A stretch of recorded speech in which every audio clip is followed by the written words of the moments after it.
My name's Emma. I'm the School and Youth Programs Manager at the Bainbridge Island Museum of Art, and I'm here today for another Art in Action BIMA from Home. Today we're going to be looking at patterns.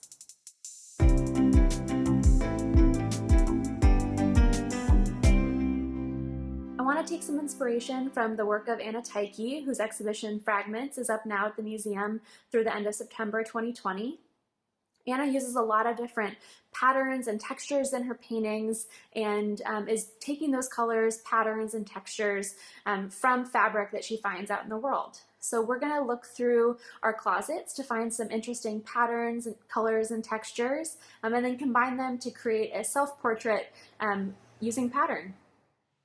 As you look at Anna Teiche's work, you can really see the way that she's using different patterns found in fabrics in the real world to tell a story about a person, the person whose portrait she's painting. And you might not come up with any answers, right? There might not be any direct correlation between what you're seeing there and something factual about the person, but they give you a sense of the feeling of that person, and you're kind of transported into this world of fabric and what those fabrics can tell us about this person.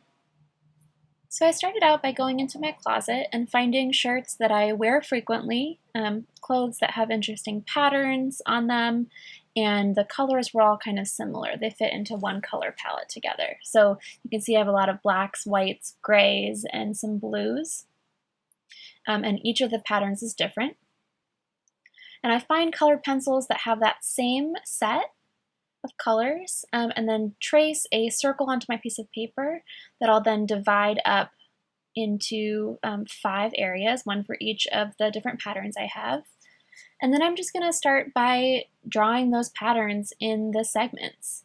So I started out with the polka dots, filling one segment, and now I'm working on the plaid, looking really closely at how these shapes relate to each other, noticing where the colors are darker or lighter.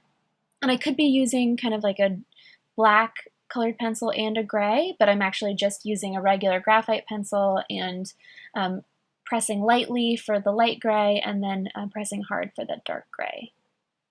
Adding in some of those really fine blue lines. And then I'll work on this blue striped shirt. So noticing that the blue lines are about the same width as the white lines.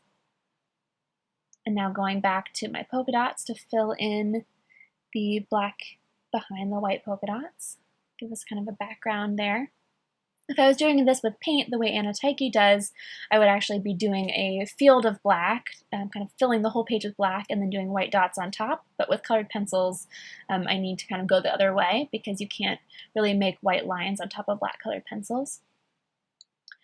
So then with my floral pattern here, I'm just kind of freehand drawing the flowers.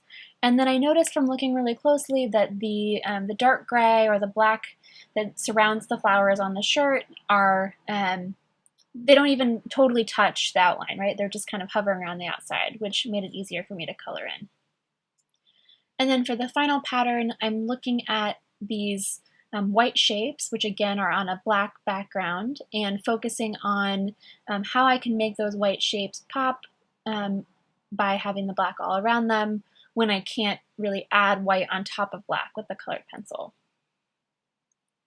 The great thing about this pattern and the other ones is that they're pretty organic, so the messiness of my colored pencils won't be a problem. And there you have it. There is my pattern self-portrait. I think about these colors and patterns as things that are part of my daily life, and I think it makes an interesting composition and reminds me a lot of Anna Teiche's work. So I hope that you will share with us the pattern portraits that you make in the comments.